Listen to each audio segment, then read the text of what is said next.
విచారణ ఎదుర్కొనేటువంటి విచారణ విషయంలో కమిషన్ ఆఫ్ ఎంక్వైరీ యాక్ట్ 1952 కింద వేశారు. ఇది ఏంది? గత ప్రభుత్వాల మీద సంబంధిత అంశాల మీద విచారణ చేసే హక్కు ప్రభుత్వానికి ఎంత ఉందో విచారణ ఎదుర్కొనేటువంటి పౌరులు, అధికారులు, నాయకులు ఎవరైనా సరే వారికి కూడా తమను తాము రక్షించుకునేందుకు 1952 ఎంక్వైరీ యాక్ట్ స్పష్టమైనటువంటి హక్కులను, రక్షణల్ని కల్పించడం జరిగింది. సెక్షన్ 5 ప్రకారం విచారణ కమిషన్ సాక్షుల్ని పిలిచే అధికారం ఉంది. విచారణ వల్ల ఎవరి ప్రతిష్టకైతే భంగం వాటిల్లుతుందో వారు తమ ప్రతివాదనలు వినిపించడానికి అదే చట్టంలో సెక్షన్ 8B ప్రకారం నోటీసులు ఇవ్వాలి. వాళ్ళను డిఫెండ్ చేసుకోవడానికి కమిషన్ ఆఫ్ ఎంక్వైరీ యాక్ట్ లో స్పష్టంగా చెప్పారు అధ్యక్ష. దిస్ ఈస్ ద యాక్ట్ అధ్యక్ష, పార్లమెంట్ యాక్ట్. ఇది యాక్ట్ లో కూడా 8B 8C చదివి వినిపించమంటే వినిపిస్తే this is there very clear.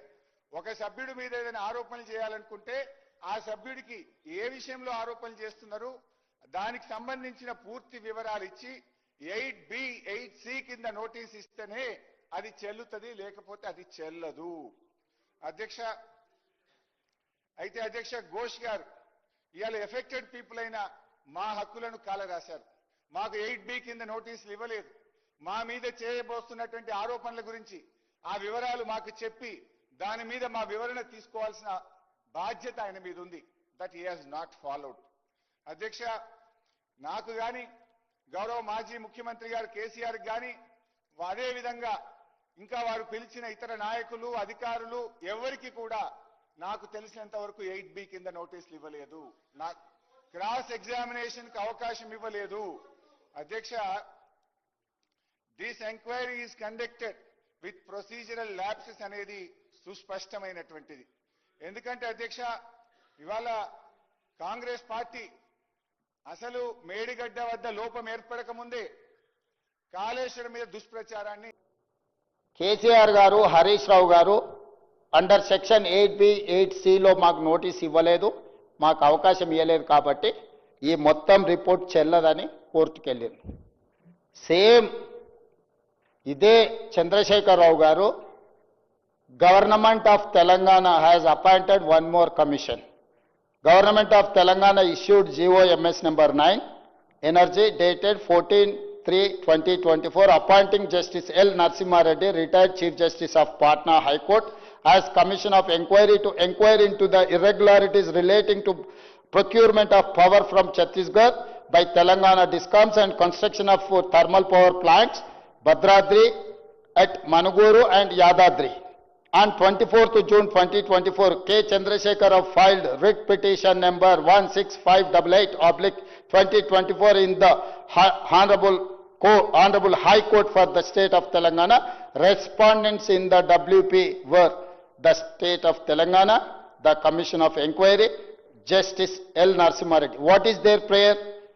The issuance of letter dated 19/6/2024 directing the petitioners to appear before the second respondent to produce evidence against the witness, etc., by exercising power under section 8B and section 8C of the Act as arbitrary, illegal, ultra-virus, and also contrary to the provisions of the Act 1952. By a judgment and order dated 1st July 2024, the Honorable High Court was pleased to dismiss the writ petition.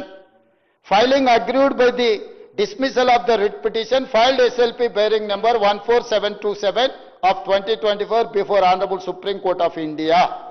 Justice Narasimha Reddy communicated to the Supreme Court that he does not intend to continue as one-man commission of inquiry.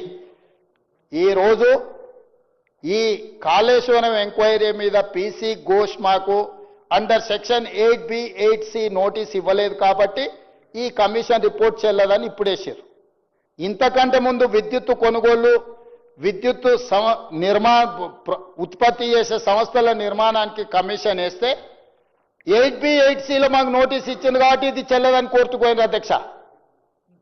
Justice L Narasimha Reddy Telangana సమాజంలో గొప్ప వ్యక్తి, నికార్సైన వ్యక్తి, తెలంగాణ బిడ్డ, Telangana justice high court జడ్జిగా ఉండుకుంటూ తెలంగాణ ఉద్యమానికి ప్రత్యక్షంగా మద్దతు పలికి శ్రీకృష్ణ కమిషన్ ఇచ్చిన రిపోర్ట్లో సీక్రెట్ డాక్యుమెంట్ సెక్షన్ 8 కింద ఇస్తే ఆ రిపోర్ట్ మొత్తం బయటపెట్టి తెలంగాణ రాష్ట్రం ఇవ్వాల్సిందని హైకోర్టు జడ్జిగా వాదించి తెలంగాణకు అనుకూలంగా నిలబడ్డ జస్టిస్ నరసింహారెడ్డిని ఒక తెలంగాణ వాదిని కమిషన్ ఎంక్వైరీ మీద వేస్తే అతను ఉండడానికి వీల్లేదు, అతను 8B 8C కింద నోటీస్ ఇస్తే ఇది చెల్లదు అని హైకోర్టుకు పోయినరు, కొట్టేసిండ్రు, సుప్రీంకోర్టుకు పోయినరు.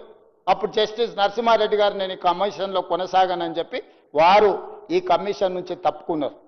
ఈరోజు నేను తమ ద్వారా అడుగుతున్న అధ్యక్ష, 8B 8C ప్రకారం కమిషన్ నోటీస్ ఇస్తే అది చెల్లదని హైకోర్టుకు పోయినరు. ఇవాళ PC గోస్ 8B 8Cలో మాకు నోటీస్ ఇవ్వలేదు కాబట్టి ఈ రిపోర్ట్ చెల్లదని కోర్టుకు పోయినరు.